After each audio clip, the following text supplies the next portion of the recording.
કાળીનાથ ભગવાનની, રાજેશ્વર ભગવાનની, ધણીધર સોમલાની આપણી વચ્ચે આપણા સમાજના પૂર્વ ધારાસભ્ય, સમાજના ભામાસા, હર હંમેશા સમાજ માટે જ્યાં જરૂર પડે ત્યાં અડધી રાતે દોડી આવતા સમાજનું રતન એવા રઘુભાઈ દેસાઈ આપણી વચ્ચે, મારા રાજકીય ગુરુ એવા કેપી ગઢવી સાહેબ, ધનાબા, નટુભા, ભીખાભાઈ, દુદાજી, ભૈરવદા, પૂજાભાઈ, દેવરાજજી, ટપુભા, હોઈગામ તાલુકા પ્રમુખ ભાઈ શ્રી ભરતસિંહ અને સમાજના તમામ આપ વડીલો, આપ સૌને કાલે જ આમંત્રણ આપ્યું અને આટલી સંખ્યામાં આપ સૌ સમાજના વડીલો આવ્યા.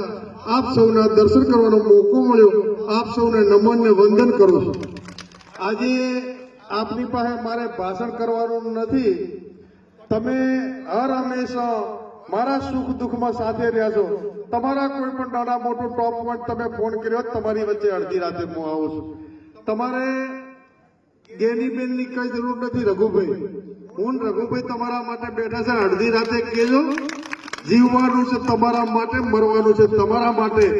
અમે બી તમે આ ખભે ખભો મેળવીને બેનને વોટ આપીને જીતાડો તો અમે દમથી બેનને કહી શકીએ કે હર હંમેશા કેપી સાહેબ કામ કહે છે કે માલધારી સમાજે બે વખત ગેનીબેનને ખૂબ વોટને મદદ કરી છે. તમે જ્યારે જ્યારે કીધું હતા બેન આપણા પડખી રહ્યા છે.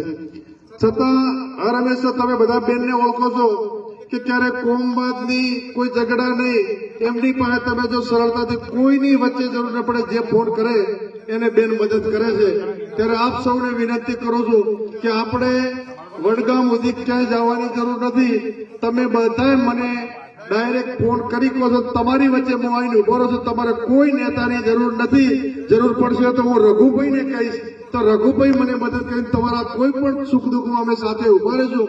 એટલે બહુ સેટે ના જાશો. હાલ પૂરતા તો બધા કહે છે પણ પછી કોઈ ફોન ઉપાડતા નથી. રઘુભાઈ આ દશા હોય છે ત્યારે તમને વિશેષ ના કહેતા તમને એ જ વિનંતી કરું છું કે આ વખતે આખા જિલ્લામાં એક અવાજ છે કે 18 આલમ ગેનીબેનની સાથે છે.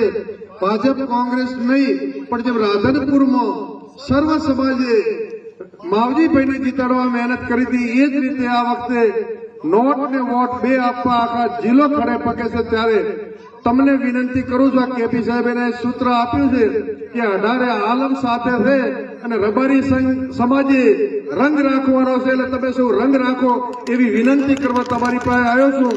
વિશેષ તો રઘુભાઈ કહે છે આ વિસ્તારમાં જયારે રઘુભાઈ અપક્ષમાં શરૂઆત લડવા આવ્યા ત્યારે 32 ગામના તમામ સમાજો ખડે પગે રહ્યા હતા. એના તમે શું સાક્ષી છો.